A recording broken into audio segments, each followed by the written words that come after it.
2023 annual exam ചോദ്യങ്ങളാണ് രണ്ടാം ദിവസം ഇന്റഗ്രേഷൻ. ഇതിൽ ഇന്നലെ നമ്മൾ വർക്ക് ചെയ്തത് EVSുമായിട്ട് ബന്ധപ്പെട്ട വാഹനങ്ങൾ പലതരം എന്ന ചോദ്യമായിരുന്നു. ഇന്ന് നമ്മൾ മലയാളവുമായി ബന്ധപ്പെട്ട ചോദ്യമാണ് നോക്കുന്നത്. പ്രവർത്തനം 6 രുചിമേളം എന്നുള്ള ചോദ്യമായിരുന്നു. കുഞ്ഞുമോളുടെ പിറന്നാളാണ്. അമ്മ അവൾക്ക് പായസം ഉണ്ടാക്കി നൽകി. കൂട്ടുകാരായ നിങ്ങൾ അവൾക്ക് എന്ത് വിഭവമാണ് ഉണ്ടാക്കി നൽകുക? പാചകക്കുറിപ്പ് തയ്യാറാക്കാനാണ് ചോദ്യം. ഇവിടെ ഓരോ വരിയും വായിച്ചതിനനുസരിച്ച് എഴുതി പോവുകയാണ് ഉചിതമായ മാർഗം. ഇപ്പൊ വിഭവത്തിന്റെ പേര്, ഇപ്പൊ കുട്ടിക്ക് അറിയാവുന്ന വിഭവത്തിന്റെ പേര് ഇവിടെ എഴുതുക. അത് തയ്യാറാക്കാൻ ആവശ്യമായ സാധനങ്ങൾ എന്തൊക്കെയാണ് എന്നുള്ളത് എഴുതുക. കൃത്യമായിട്ട് എഴുതാനും കൂടെ പറയുക. കോളം കെട്ടി കഴിയുമ്പോഴത്തേക്കും വാരി വലിച്ചെഴുതുന്നതിനേക്കാളും ഒരേ ലെവലിൽ എഴുതാൻ ശ്രമിക്കുക. ഇപ്പോ ഈ ഒരു ചോദ്യം കാണുമ്പോൾ ഹെഡിങ് ഉപയോഗിച്ച് എഴുതിയാൽ വളരെ പ്രയോജനകരമായിരിക്കും. ഇവിടെ പുസ്തകത്തിൽ അല്ലെങ്കിൽ ചോദ്യ സെറ്റില് ക്വസ്റ്റ്യൻ എന്ത് നൽകിയിട്ടുണ്ടോ, കോളങ്ങൾ നൽകിയിട്ടുണ്ട്. അതുപോലെ നോട്ട്ബുക്കിൽ എഴുതുമ്പോഴും വിഭവത്തിന്റെ പേര്, ആവശ്യമായ സാധനങ്ങൾ, തയ്യാറാക്കുന്ന വിധം എന്നിങ്ങനെ ഹെഡിങ്ങുകൾ തലക്കെട്ടോടുകൂടി ഉത്തരം എഴുതിയാൽ നല്ല രീതിയിൽ എന്ത് ചെയ്യാൻ പറ്റും, ഉത്തരം പ്രസന്റ് ചെയ്യാൻ സാധിക്കും.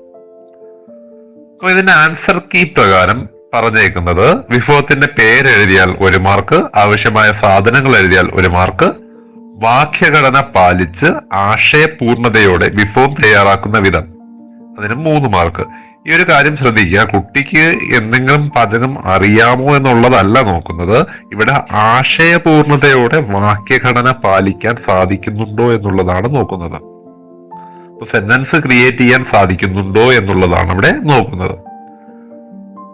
അപ്പോ ഏറ്റവും എളുപ്പത്തിൽ അവർക്ക് തയ്യാറാക്കാൻ കഴിയുന്ന അല്ലെങ്കിൽ മനസ്സിൽ ഓർമ്മ നിൽക്കുന്ന ഏതെങ്കിലും വിഭവങ്ങളായിരിക്കണം പഠിപ്പിക്കേണ്ടത്. ഇപ്പൊ ഉദാഹരണമായിട്ട് ഇവിടെ പച്ചമോര് നൽകിയിട്ടുണ്ട്. പുസ്തകത്തില് അവൽ നനച്ചത് എന്നുള്ളത് നൽകിയിട്ടുണ്ട്. അതിനോടൊപ്പം റവ ലഡു തയ്യാറാക്കുന്നത് എങ്ങനെ, അങ്ങനെയുള്ള കുഞ്ഞു കുഞ്ഞു കാര്യങ്ങൾ, ചമ്മന്തി തയ്യാറാക്കുന്നത് എങ്ങനെ തുടങ്ങിയ കാര്യങ്ങൾ ആണെങ്കിൽ അവർക്ക് എന്ത് ചെയ്യാൻ പറ്റും, ഓർത്തിരിക്കാൻ പറ്റും. കഴിവതും 2 or 3 സെന്റൻസുകളിൽ എഴുതി കംപ്ലീറ്റ് ചെയ്യാവുന്നതാണെങ്കിൽ അവ നല്ല രീതിയിൽ എഴുതാം. ഒരു ഉദാഹരണമായിട്ട് ഞാൻ കണ്ടിട്ടുള്ളത്, ഒരു കുട്ടി പ്രഥമൻ തയ്യാറാക്കുന്ന വിധം, വെർമിസെല്ലിയാണ് ഉദ്ദേശിക്കുന്നത്. ഒരു പേജ് നിറയെ നല്ല രീതിയിൽ സെന്റൻസ് ക്രിയേറ്റ് ചെയ്തിട്ടുണ്ട്. ആ കുട്ടിക്ക് അതെങ്ങനെ ഉണ്ടാക്കാം എന്നുള്ള കൺസെപ്റ്റ് ആ കുട്ടിയുടെ മനസ്സിലുണ്ട്.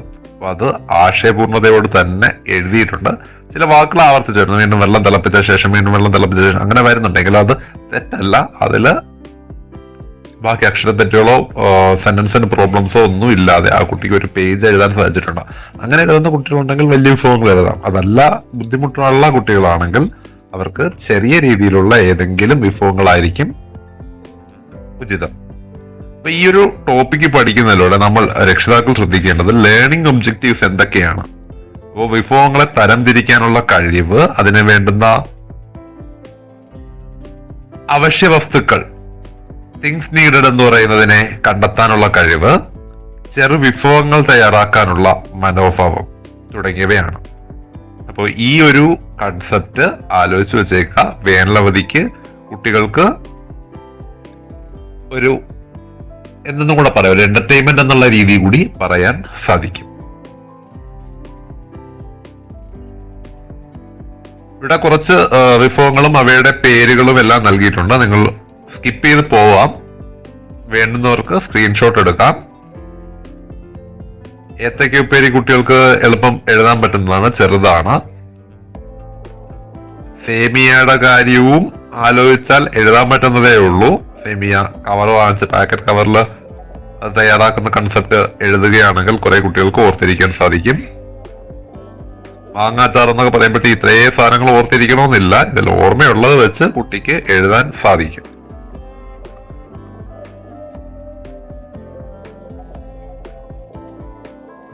ഇനി ഇതേ ആക്ടിവിറ്റിയെ ബേസ് ചെയ്തുകൊണ്ട് നമുക്കതിനെ ഇംഗ്ലീഷിലാക്കി നോക്കാം. ഈ കൊടുത്തിട്ടുള്ള സെന്റൻസുകൾ, സ്റ്റേറ്റ്മെന്റുകൾ ഇംഗ്ലീഷിൽ എഴുതാൻ ആവശ്യപ്പെടുക. പ്രവർത്തനം 6, ആക്ടിവിറ്റി 6 രുചിമേളം. രുചിമേളം എന്നുള്ളതിന് കുട്ടിക്ക് ജസ്റ്റ് ടേസ്റ്റ് എന്ന് മാത്രമേ എഴുതുന്നുള്ളൂ. ആയിക്കോട്ടെ, അത് മതിയാകും. Feast of taste. It's baby മോൾസ് ബർത്ത്ഡേ, അല്ലെങ്കിൽ today is her birthday. Mother made payasam and gave it to her. Prepare the recipe. Recipe ഈ ഒരു വാക്ക് കൂടെ പഠിക്കാം. പാചകക്കുറിപ്പ്.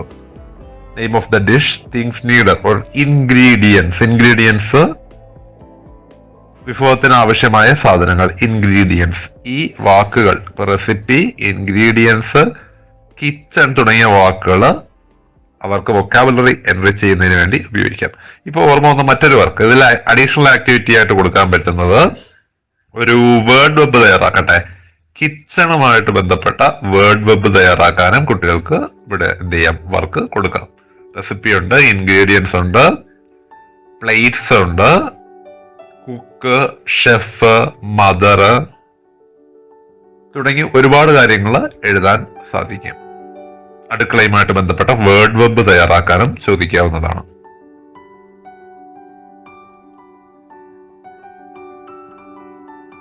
പ്രവർത്തനം 7 മാത്സുമായിട്ട് ബന്ധപ്പെട്ടതാണ്. ഇത് ഇംഗ്ലീഷ് മീഡിയം ചോദ്യവും ഉണ്ടായിരുന്നു. ഇതിനോടൊപ്പം തന്നെ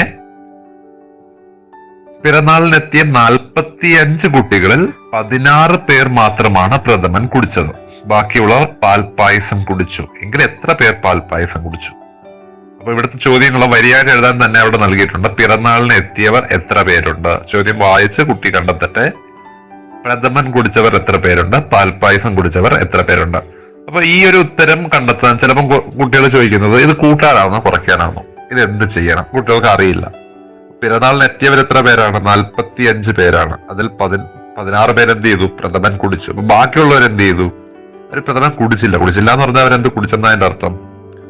അവര് പാൽപ്പായസം കുടിച്ചു എന്നുള്ളതാണ്. അപ്പൊ ആ ഒരു കൺസെപ്റ്റില് അത് കൂട്ടുകയാണോ കുറയ്ക്കുകയാണോ വേണ്ടുന്നത് എന്ന് നോക്കുക. പിന്നെ വീണ്ടും റീസെന്റ് ആയിട്ട് തെറ്റിപ്പിക്കുന്ന ഒരുപാട് പേര് ആൾക്കാർ തെറ്റിക്കുന്ന മറ്റൊരു ചോദ്യമാണ്, പ്രഥമൻ കുടിച്ചവരുടെ എണ്ണത്തെക്കാൾ എത്ര കൂടുതലാണ് പാൽപ്പായസം കുടിച്ചവരുടെ എണ്ണം? അപ്പോ അത് ചെയ്യേണ്ടത് പ്രഥമൻ കുടിച്ചവരുടെ എണ്ണ ആദ്യമേ എഴുതുക, പാൽപ്പായസം കുടിച്ചവരുടെ എണ്ണ അടുത്തതായിട്ട് എഴുതുക. പാൽപ്പായസം കുടിച്ചവരുടെ ഉത്തരം കണ്ടെത്തുമ്പോഴത്തേക്ക് എനിക്കൊന്ന് 29 ആണെന്ന് തോന്നുന്നു. കണ്ടെത്തുക, അതിനുശേഷം എഴുതുക. എന്നിട്ട് ഇവിടെ നിന്ന് എത്ര കൂടുതലാണ് ഇവിടം വരെ എന്നുള്ളതാ ചോദ്യം. അതായത് 16 കഴിഞ്ഞ് 29 എത്താൻ എത്ര സ്റ്റെപ്പുകൾ വേണം എന്നുള്ളത് ആലോചിച്ച് നോക്കുക. അതാണ് കുടിച്ചവരുടെ എണ്ണം. അത് 29 - 16 ചെയ്താലും മതിയാകും.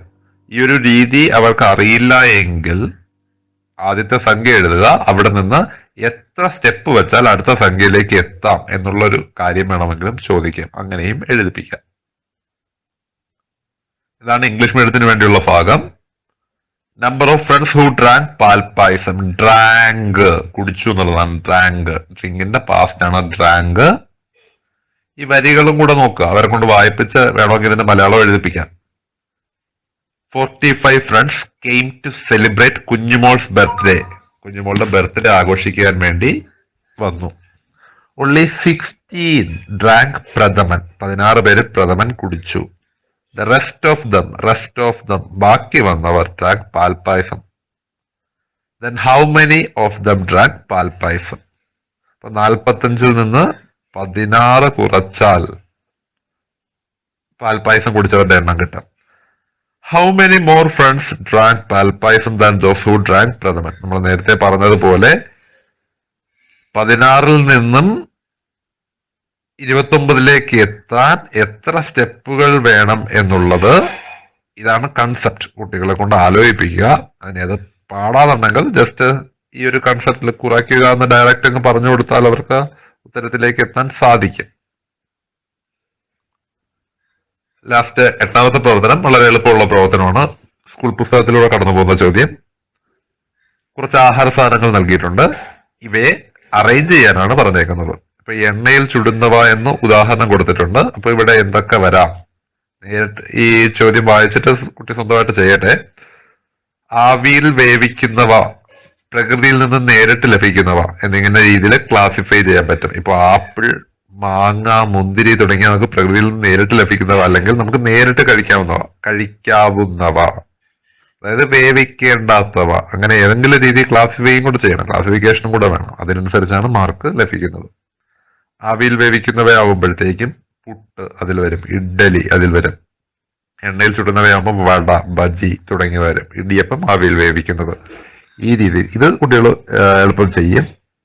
മാത്സിന്റെ മൂന്നാമത്തെ ചോദ്യം ചിന്തിക്കാനുള്ളതായിരുന്നു. അതിനോടൊപ്പം മലയാളത്തിന്റെ വാക്യഘടന പാലിച്ച് എഴുതുക എന്ന് പറയുന്നതും ഒന്ന് അറേഞ്ച് ചെയ്യേണ്ട കാര്യമാണ്. അപ്പോൾ രണ്ടാമത്തെ ഡേ നമ്മൾ മൊത്തത്തിലൊന്ന് നോക്കുകയാണെങ്കിൽ